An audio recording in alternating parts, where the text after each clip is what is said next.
ইশরাক তো একজন জনপ্রতিনিধি, সে তো ভোটে অংশ নিছে, তার তো জনগণের কিছুটা ম্যান্ডেট আছে। এই সরকারের যে কয়টা উপদেষ্টা হয়েছে তাদের কি ম্যান্ডেট আছে? তারা কারো ভোটে কোনোদিন অংশ নিছিল? আরে তারা যে, তাদের অনেকে তো বাংলাদেশের নাগরিকই না, আমেরিকার নাগরিকত্ব নিয়ে আছে, সুইজারল্যান্ডের নাগরিকত্ব নিয়ে আছে, কানাডার নাগরিকত্ব নিয়ে আছে। বাংলাদেশের নাগরিক না হয়ে ওরা উপদেষ্টা হইতে পারবে, যেটা কোনো মেয়াদ নাই। আর আসিফ মাহমুদরা এখানে দুশ্চিন্তায় পড়ে গেছে যে ইশরাকের মেয়াদ কতদিন হবে। একজন লোক মেয়র হিসেবে নির্বাচিত হলে যতদিন তার মেয়র হিসেবে থাকার কথা অধিকার, ততদিন সে থাকবে।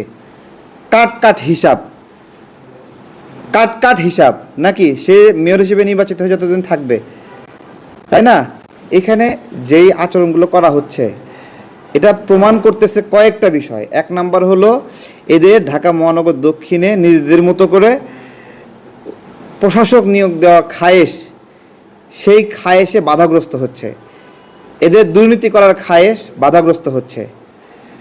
এরপরে আরেকটা প্রশ্ন সবাই করছে যে এনসিপি কোনো ভোট ছাড়া, কোনো নিয়ম ছাড়া ঢাকা মহানগর উত্তরে প্রশাসক নিয়োগ দিতে পারলো, আর জনগণ যাকে ম্যান্ডেট দিয়েছে সেই ম্যান্ডেট কারচুপি কইরা তাকে হারায় দেওয়া হয়েছে।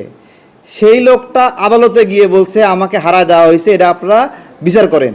সেই আদালত বিচার করে দেখছে যে হ্যাঁ আসলে তাকে হারায় দেওয়া হয়েছে অন্যায়ভাবে, সে 2 লাখ 1.5 লাখ 3 লাখ ভোট বেশি পাইছে আরও।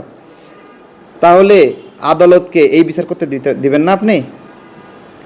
তাহলে এইরকমভাবে যত ভোটে যত মানুষ ক্ষতিগ্রস্ত হবে, হ্যাঁ মানে তাহলে নিয়ম কি যে একবার কেউ কোনো সিস্টেমে নির্বাচিত হয়ে গেলে আইন আদালত কিছু আর ঠেলাই করতে পারবে না? এইরকম ব্যবস্থাপনা চাই?